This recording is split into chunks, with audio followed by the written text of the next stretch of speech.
13 ಅಂಕಿಯ ಬೃಹತ್ ಲೆಕ್ಕವನ್ನ ಸ್ಪಷ್ಟವಾಗಿ ಯಾವುದೇ ಕಂಪ್ಯೂಟರ್ಗೂ ಕಡಿಮೆ ಇಲ್ಲದೆ ಅವರು ಪರಿಹರಿಸಿದ್ದರು. ಈ ಕಷ್ಟಕರವಾದ ಗುಣಾಕಾರವನ್ನ ಪರಿಹರಿಸಲು ತೆಗೆದುಕೊಂಡ ಸಮಯ ಕೇವಲ 28 ಸೆಕೆಂಡ್. ಅಂದರೆ ನಂಬ್ತೀರಾ? 1004169 Here is the answer.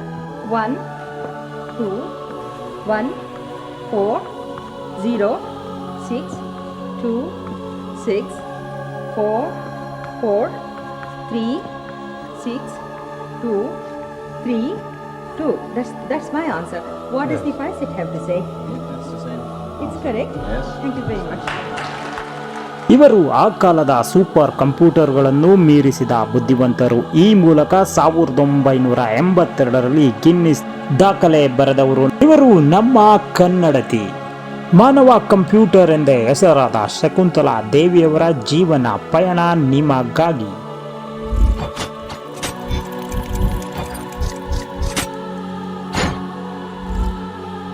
Shakuntala ದೇವಿಯವರು November 4ರಂದು 1929 ಇಸ್ವಿಯಂದು ನಮ್ಮ ರಾಜ್ಯದ ರಾಜಧಾನಿಯಾದಂತಹ ಬೆಂಗಳೂರಿನಲ್ಲಿ ಜನಿಸುತ್ತಾರೆ.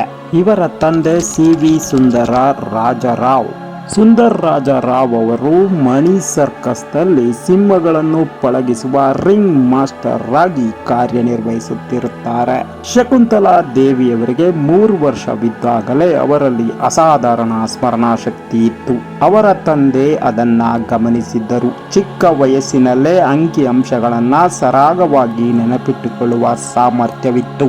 ಈ ಸಾಮರ್ಥ್ಯ ಕಂಡು ತಮ್ಮ ಸರ್ಕಸ್ ವೃತ್ತಿ ನಿಲ್ಲಿಸಿ ಮಗಳೊಂದಿಗೆ ರೋಡ್ ಶೋ ಮೂಲಕ ತಮ್ಮ ಮಗಳ ಚತುರತೆಯನ್ನು ಸಾರ್ವಜನಿಕವಾಗಿ ಬಹಿರಂಗಪಡಿಸಲು ಶುರು ಮಾಡಿದರು. ಅವರಿಗೆ 5ನೇ ವಯಸ್ಸಿನಲ್ಲಿ ಗುಣಾಕಾರ, ಭಾಗಾಕಾರ ಈ ತರದ ಗಣಿತ ಲೆಕ್ಕ ತುಂಬಾ ಸುಲಭವಾಗಿ ಪರಿಹರಿಸುವ ವಿದ್ಯೆ ಸಿದ್ಧಿಸಿತ್ತು. ಹಾಗೂ ಇತರೆ ಅಂಕಿಗಳಿಂದ ಲೆಕ್ಕಗಳನ್ನು ಸುಲಭವಾಗಿ ಪರಿಹರಿಸಬಲ್ಲ ಶಕ್ತಿ ಸಿದ್ಧಿಸಿತ್ತು ಅವರಿಗೆ.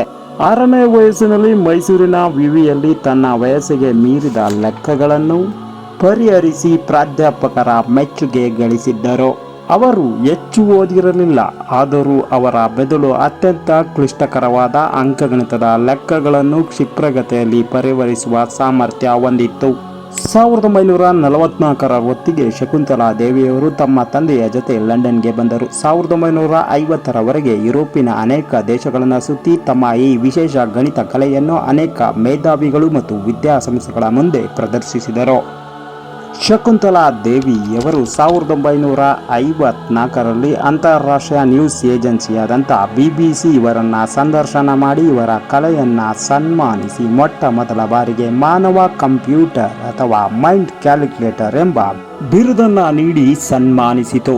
1972ರಲ್ಲಿ ಶಕುಂತಲಾ ದೇವಿಯವರು ಬೃಹತ್ ನಂಬರ್ 23ರ ರೂಟ್ ಅನ್ನು ಲೆಕ್ಕ ಹಾಕಿ ಹೇಳುವಲ್ಲಿ ಯಶಸ್ವಿಯಾದರು. ಅವರ ಉತ್ತರ 54,63,72,891. ಈ ರೀತಿಯ ಕ್ಲಿಷ್ಟಕರವಾದ ಉತ್ತರವನ್ನು ನಿಖರವಾಗಿ ಹೇಳಲು ಅವರು 51 ಸೆಕೆಂಡ್ ಅವಧಿ. ಸೂಪರ್ ಕಂಪ್ಯೂಟರ್ ಕೂಡ ಇಷ್ಟು ವೇಗವಾಗಿ ಉತ್ತರಿಸಿರಲಿಲ್ಲ.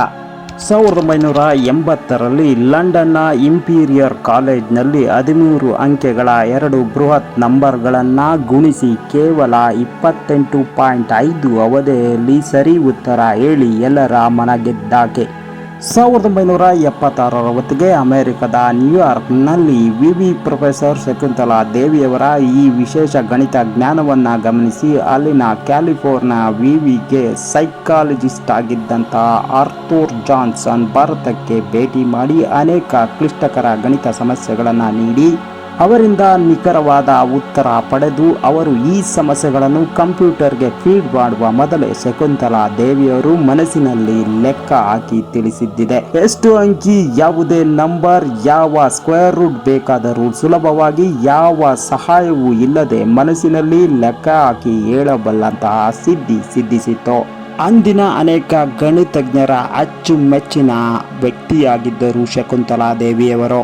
1964ರಲ್ಲಿ ಕಲ್ಕತ್ತಾ ಮೂಲದ ಪಾರಿತೋಷ್ ಬ್ಯಾನರ್ಜಿ ಎಂಬ IAS ಅಧಿಕಾರಿಯನ್ನ ವಿವಾಹವಾದರು. ಇವರ ವೈವಾಹಿಕ ಜೀವನ ಅಷ್ಟಾಗಿ ಯಶಸ್ವಿಯಾಗದೆ ಮುರಿದು ಬಿತ್ತು.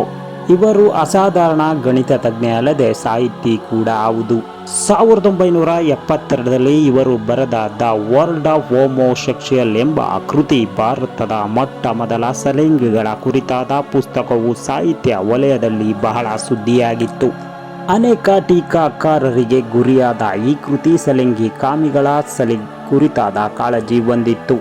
ಇವರನ್ನ ಮಾನವ ಕಂಪ್ಯೂಟರ್ ಎಂದು ಕರೆಯುವುದಕ್ಕೆ ಇವರ ವಿರೋಧವಿತ್ತು. ಮಾನವನ ಮೆದುಳು ಕಂಪ್ಯೂಟರ್ಗಿಂತ ವೇಗವಾಗಿ ಕಾರ್ಯನಿರ್ವಹಿಸುತ್ತದೆ. ಇದು ಒಂದು ಶಕ್ತಿಶಾಲಿ ಅಂಗವಾಗಿದೆ. ಇತರ ಯಾವುದೇ ಮಾನವ ನಿರ್ಮಿತ ವಸ್ತುಗಳಿಗಿಂತ ಇದು ಶ್ರೇಷ್ಠ ಎಂಬುದು ಇವರ ಕೋರಿಕೆ. 2013ರಲ್ಲಿ ಶಕುಂತಲಾ ದೇವಿಯವರು ಬೆಂಗಳೂರಿನಲ್ಲಿ ನಿಧನರಾದರು. ನಿಮ್ಮ ವಿದ್ಯಾರ್ಹತೆ ಮತ್ತು ಬುದ್ಧಿಶಕ್ತಿ ಎರಡಕ್ಕೂ ಯಾವುದೇ ಸಂಬಂಧವಿಲ್ಲ. ನಿಮ್ಮ ಜೀವನದ ಕರ್ತೃ ನೀವೇ. ನಿಮ್ಮ ಸಾಮರ್ಥ್ಯವನ್ನು ಗುರುತಿಸಿಕೊಂಡು ನೀವೇ ಬೆಳೆಯಬೇಕು ಎಂಬುದು ಈ ಕಥೆಯ ಆಶಯ. ಬಂಧುಗಳೇ, ಇನ್ನೂ ಹೆಚ್ಚಿನ ಮೋಟಿವೇಟೆಡ್ ವಿಡಿಯೋಗಳೊಂದಿಗೆ ನಿಮ್ಮ ಮುಂದೆ ಬರ್ತೇನೆ. ಅಲ್ಲಿಯವರೆಗೂ ಕೂಡ ಟೇಕ್ ಕೇರ್ ಅಂಡ್ ಬಾಯ್.